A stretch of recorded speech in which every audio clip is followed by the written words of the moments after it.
Right,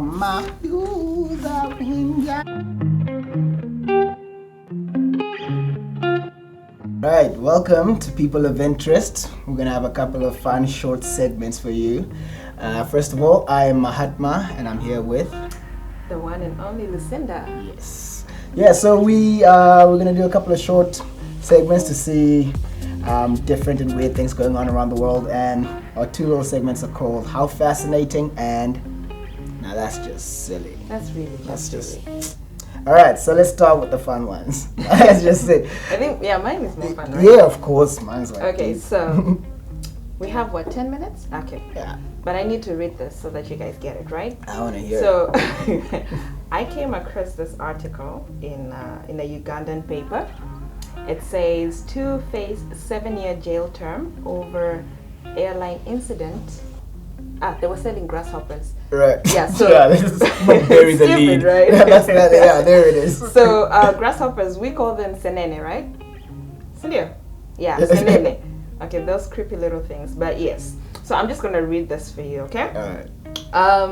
A Ugandan alleged to have vended grasshoppers on Ugandan airlines, and one who captured the video have been arrested and faced 7 years in jail. Paul Mbiru, who's 27, was captured in a viral video of vending grasshoppers, popularly known as Nsenene in Uganda. Not very far from ours, okay?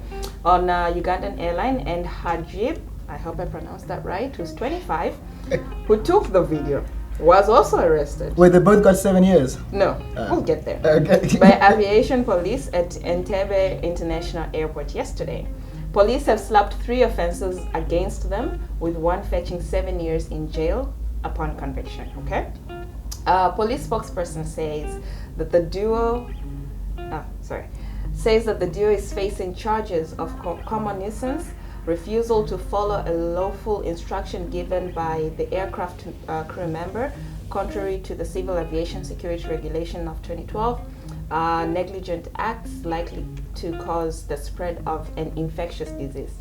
I mean, we've been eating these things all our lives. Yeah, but like, I still don't get, how does... Let me finish.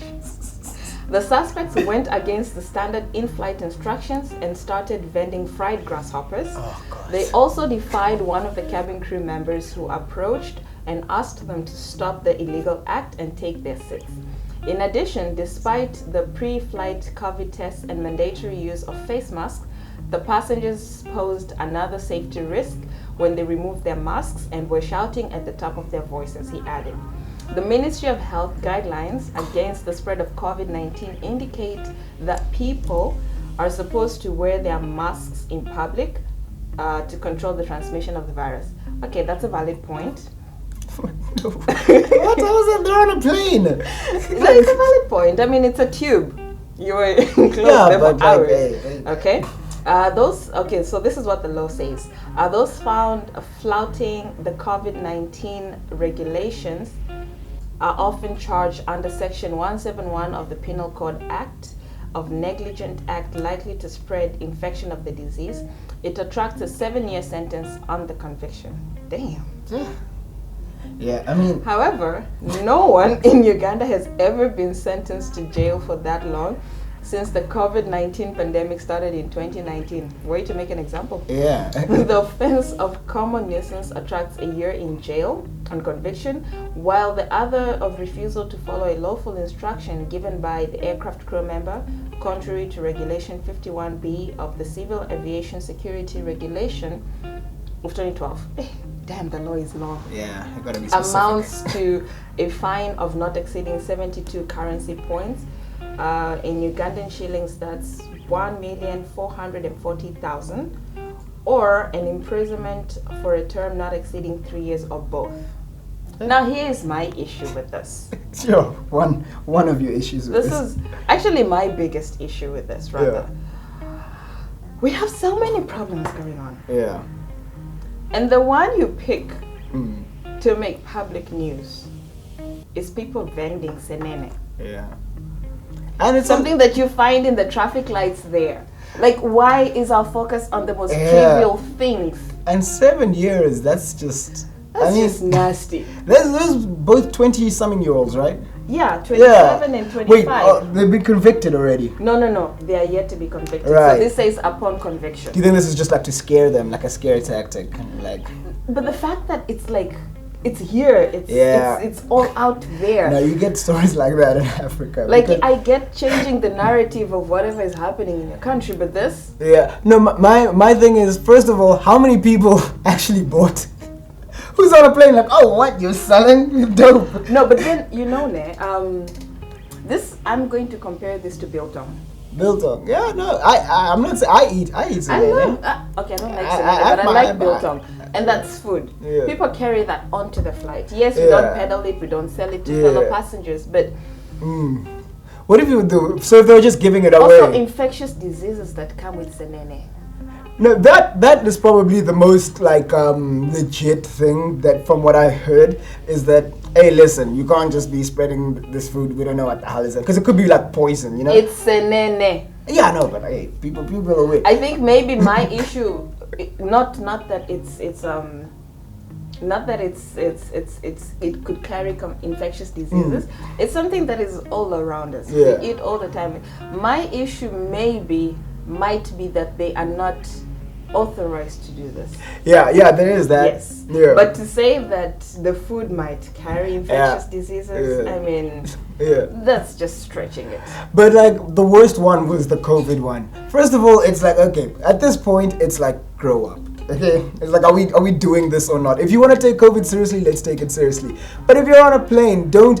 I think they just needed extra validation. It's like, oh, COVID, you gotta cover. On a plane, they do take it seriously. Do they? They do. Which? Because the plane is closed. Yeah, but there is no moving air. But that's even more reason for people to be like, hey, I'm not gonna leave my mask on. No, that's actually every reason for you to keep your mask on. Hey, man, at this point, I'm just saying, if COVID. I mean, if we were like in a place where there is actual air circulation, yeah, that would make sense. But you're in a tube. Yeah, I don't know, man. I feel like there's no fresh air. I feel like anyone I'm definitely keeping my mask on. Like anyone who, because you're gonna be talking next to me. Yes, you may have tested negative. Yeah, no, I get that. I get those personal decisions. You need to keep your mask on. But anyone, I feel like anyone who tries to enforce COVID, it's like, dude, you're annoyed by it too. Again, look at this situation. This is a flight. If anything happens, if this outbreak happens, you and your crew and everybody are going to get into quarantine. But you have to get tested though. No, yes, you get tested, but you do know that there are cases where the test comes back negative and somebody is asymptomatic and all those things. Yeah. You need to take as much necessary precautions as you can. I get that, but at the same time, like 2 years in, I'm sort of like, hey, bro, just... No, man. No. Hey. Like, we know how this thing spreads. Yeah, we get it. Let's fight COVID. Anyway, so that's what I found silly. That's ridiculous. Okay. 7 years. I think. I think I might be a scare tactic. I'm probably gonna end up finding them. Maybe giving them like. This is Africa. Let's not. Yeah. No. If they put their mind to it, they can do it. Like, I'm not saying, oh no, the justice system is no. But I feel like. Yeah, I don't think they. Maybe by then, by the time it goes to trial, the tempers would have cooled. But I don't know. I'm actually gonna try to follow up on that. So what? This is like a muscle flex. Yeah. It's stupid. Yeah. TIA. This is Africa. Okay, so you had something you were educating me on. Yeah. So that's just silly. So how fascinating. Okay. The longest year in human history. Do you know when that is? I mean, this year. Oh, yeah. Oh, jeez. Yeah, but in actuality, the year 46 BC is recorded as the longest year in human history. Why, you might ask? Well, at that time, the Roman Empire, the Roman Republic at the time, worked on a lunar calendar following the phases of the moon. Now, a lunar calendar is roughly 355 days. So every year, the Pontifex Maximus, or the high priest of Rome, would have to manually insert 10 days to keep up with the seasonal changes of the year. But guess who was Pontifex Maximus? Julius Caesar. He had been elected decades earlier. For the past 15 years, though, Can we just use layman terms? Okay. High priest. Okay, high priest. Thank you. Yeah, so Caesar. Because I'm trying to pronounce that in my head. It's just like, no, girl. So Caesar was the high priest, and he had been since his mid-30s. Now he's in his, I think he was in his 50s at this point. But he was at war in Gaul or France, just conquering things, and then there was a big Roman civil war. So for 15 years, nobody's been manually inserting the days of the month. And while Caesar went to Egypt, he discovered that they use the solar calendar. When he came back to Rome, the year 46 BC, he set his mind to fixing the calendar once and for all. So he brought an Egyptian astronomer, I forgot his name, to Rome, and they devised the solar calendar. But the Egyptian calendar was still flawed. It didn't count the precise number of days in the year, which was 365.25 whatever something. So they had to pepper additional days throughout the month, and Egypt just used 30-day months. But Caesar decided to remove some from February and pepper some 31 days. Now, after readdressing that calendar, there was still an issue. Currently, the Roman calendar was still 3 months out of alignment. We were still 3 months behind. So, in order to reconcile with that, Caesar added an additional 90 days and said every 4 years. I think he actually got his math wrong. It was only Augustus, the first emperor, who fixed it decades later. But I think Caesar said every 3 years there was going to be a leap year. But essentially, he said these extra days, no one can ever touch them. They're automatic. They keep on rolling back. And it was the first time, apparently, that the calendar being used in the world was out of the hands of politicians, as they were self-sufficient. If I put this in layman terms, yes, that would mean the original calendar went January till September. Okay, wait. If we are putting it in terms of days, so we understand. So he came and added 90 days, so that would be October, November, December. Okay, I'm not sure about the exact naming of those months, but no, forget the naming. Okay. Yes, I'm just trying to understand it. Yeah, I think that's a good way. Let's say you realize, oh snap, it's actually February. It's actually February. So we have to catch up to February. What you would do is remove December and January. So now we have caught up. So you take away 60 days. What Caesar did, noticing that he realized that they were far ahead, he had to add the days. So he essentially added 3 months and said, so the year 46 was a year 445 days. So if that was the case, what I'm curious about is why February still has 28 or 29 days. Exactly. February has always been superstitious. The Romans were heavily superstitious. February was a month of bad luck. So they decided they had to take away the 2 days from 30 to 28 from February and added more 31 days. So basically to reduce the amount of bad luck they Exactly. had. They're very superstitious. And the traditional day for adding extra months was February. So he was like, okay, fine, February, we'll give you one every 3 years, and then it became every 4 years. And that actually stood into effect up until, what was the date? 14, well, I was reading it just now. Damn it, I lost it. I think it was 1582, the Gregorian calendar, when Pope Gregory, when they realized that even the Julian calendar by Julius Caesar was still out of alignment, because after, I think the days, after like decades, you start noticing another drift. And even currently, do you know, like the year 2000 is a leap year? Okay, so I'm kind of getting lost and bored. Yeah. What even put you on this track?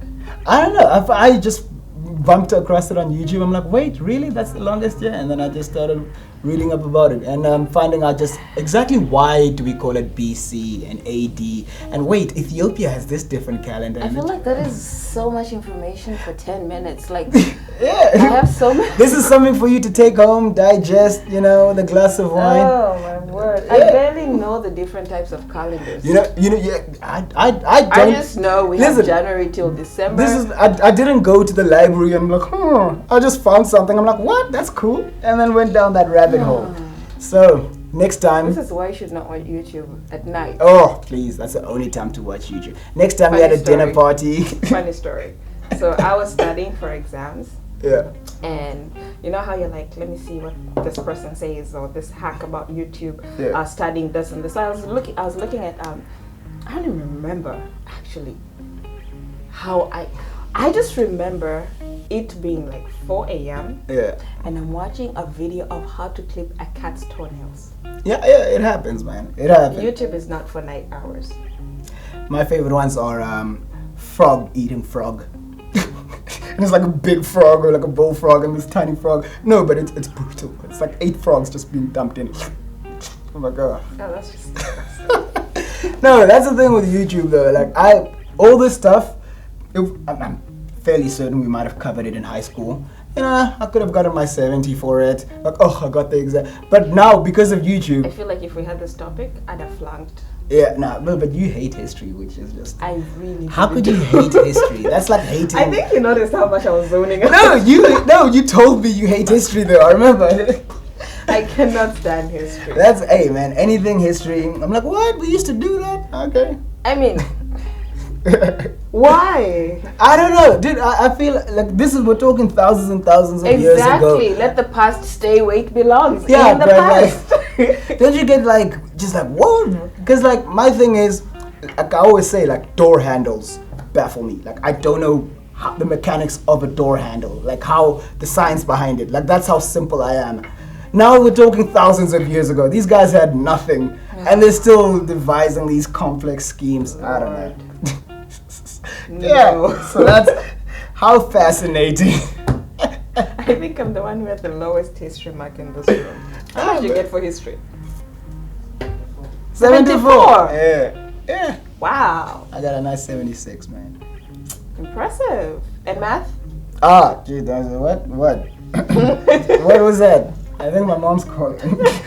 No, my mom actually told me in grade 10 we were supposed to, you start picking which subjects you're going to do. And I was getting like, my good 58 on math. My mom's like, you're going to drop maths, right? I'm like, no, I'm going to get I started with a tutor and then she's like, drop maths. she's like, drop it. Do history first. Wow. She was like, no, you're going to, like, she literally said, why do you want to suffer for the next 3 years when you could just do things? Because I really enjoyed history. It was either, and she was like, nah, just do. I wish she was my parent. She literally just told me like, don't. My dad was like, what is that? You're wasting time. Math, Wait, science. are you good at maths though? What did you get? I basically did it to pass. I got a 70 something, I think. That's good. I mean, But physics, physics in Oh, here. God. Biology. bio is the one that got away because I loved biology, but I always sucked at it. I was amazing very at bad at biology, but I really enjoyed it. It was so much. I got like 65. And with math, I think the only thing that carried me in math was trigonometry. Oh, jeez. I could not I'm do already algebra. panicking. I could not stand algebra. So you find x, find y. I'm sorry. Basic math. Oh. But trig, that was my thing. But I'm pretty sure if you ask me right now, I'm definitely failing. Yeah. I don't. Yeah. You see, I told you the whole door handle thing. As soon as we start, I'm like, yeah. Math papers, just looking at them, I get mini like panic attacks. Like, oh my god, I have to do this. Like, there are shapes and I think letters. math was a bit easy because first you had like optional questions. So like you look at this question, you're like, yeah, this is a definite 0. You stay here. Yeah. You, I can fight with you. You are a definite win. So we had trig, we had algebra, and then we had money matters. Okay. So I hated algebra. Yeah. But I could function a little bit with money. Yeah. So I was like, I'll take money and I'll take trig. Yeah. I don't know, man. Like, I can't. That carried me. You know why? It's because you can't talk your way out of a maths exam. It's no. I think ours was cool. Like that, them giving us options, that's what really helped. I feel like if they told us to answer all 50 questions, yeah, that wouldn't have ended well. Because writing like a history essay is like, explain the Sharpeville massacre and the consequences. It's like, okay, It's boring. I'm gonna give you the dates. No, but and who did what? No, but you can get into it, if you know. Why? Even if you vaguely know it. I don't know. But math is just like, hey, fix this problem that I gave Exactly. you. Like, Fix sorry. it. That's Fix not it. on my Find mind. a solution. That's the easiest part. No. Why would I remember the reasonings as to why Hitler did what he did or who did what he did? No. Hitler massacred people on this day and this date. This was the place. Yeah. We're done. No, man, either. We're done. That's pretty much it. We need to have a debate: history versus math. No, history is just. Ugh. Yeah. Anyways, that's people of interest. How fascinating. And now that's just silly. No, man, you guys can't bore me with history. I would just go to.